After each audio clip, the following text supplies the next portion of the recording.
Today I want to share my 3 watch collection with you. I've spent over a year curating watches, and I think I've come to a 3 watch collection that covers every occasion, tells a story about me, what I like, and gives me room to expand when I want to.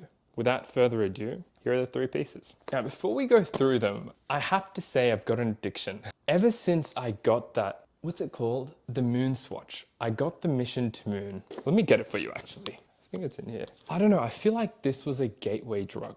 I got this from my dad, put this on, loved the look of it, and then quickly realized there is a whole entire world of horology where people appreciate watches, their intersection of design, engineering, fashion, and ultimately a form of self-expression. And although these guys are beautiful, I quickly discovered that there is so much more in the watch world beyond plastic quartz watches. Don't get me wrong, I still love this. This is the piece that started the collection. And it led me to this piece, my favorite watch. Now, I do have to caveat that I'm not a big fan of Rolex. And that might be a polarizing view, mainly because what Rolex stands for now is just not me. Long waiting lists, very expensive pieces that signal luxury and opulence. I'm a pretty frugal guy. But I think when I first saw this watch, I fell in love.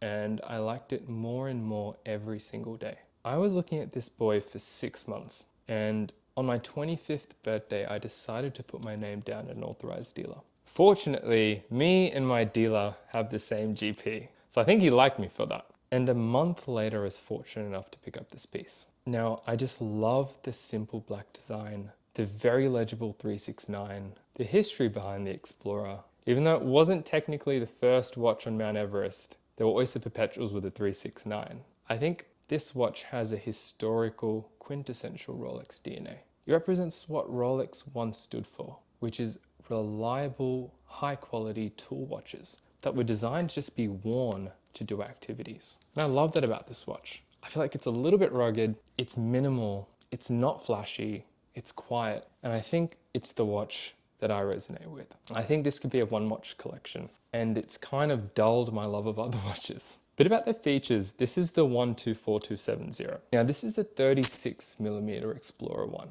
and I think it works perfectly on my 6-inch wrists. It is small, but historically watches were all 36mm, and I think the recent trend of going to bigger sizes makes watches look like dinner plates on my wrist. So the 36mm, the clean taper of the bracelet, just work really well for me. This has the Rolex 3230 movement, which has a chronogy escapement and some Paraflex shock absorbers. Essentially all that means to me is it's the latest technology in the watch. And the things I love about it include the 70-hour power reserve.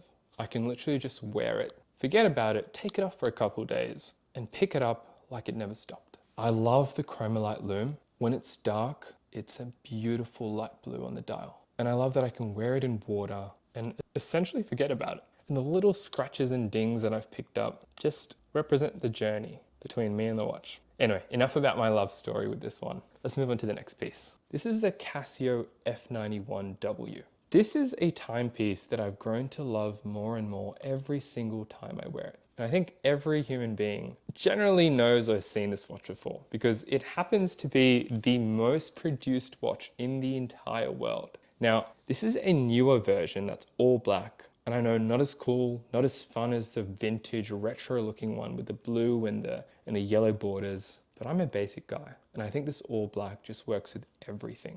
I wear this watch to the gym, and I wear it to work most of the time because I love that it just stays hidden and it's so functional. It does have a backlight, and I know people in the watch world don't like how dim it is, but I can still see the time. It's got a battery that lasts for I think more than 5 years. So you don't have to worry about this watch stopping on you. It's got an alarm function, it's got a stopwatch, and you can just wear it with anything, like look at it now. The watch is very thin, it is so comfortable, so light, and it's not that chunky, which I like. And I think Casio is one of the most reliable, accessible watches that you can buy. So tip, if you're starting a watch collection, Casio, or even Seiko for that matter at a slightly higher price point, represent really good quality watches. On that note, I don't actually have a Seiko at the moment. It's something that I've been looking for So let me know if there's any Seiko models you'd recommend. All right, and this is gonna take us to our final watch. This is an Omega from the 1950s. That's right, it's a vintage piece. It's 34 millimeters, so even smaller than my 36 millimeter Explorer. Before you tease me for my tiny watches and my tiny wrist size, it's because I don't have to compensate. Anyway, this is all gold, and I think it just looks so good on darker skin. I don't really know much more about this watch, except that I got it from an authorized dealer all the way in Poland, and I got it as a gift to myself for finishing my Masters of Surgery degree. And it's just a little bit more formal, something that I can wear with a suit. There you go, I've actually just broke that little piece that you insert into the strap, but anyway, the thing that I really love about this watch is that it's manual wind.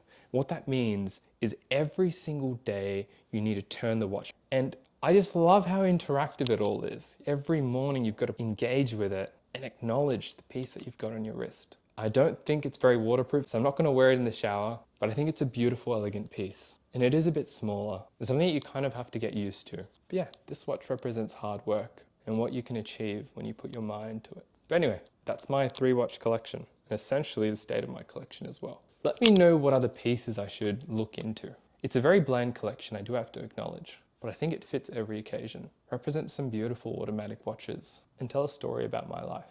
Thanks for watching.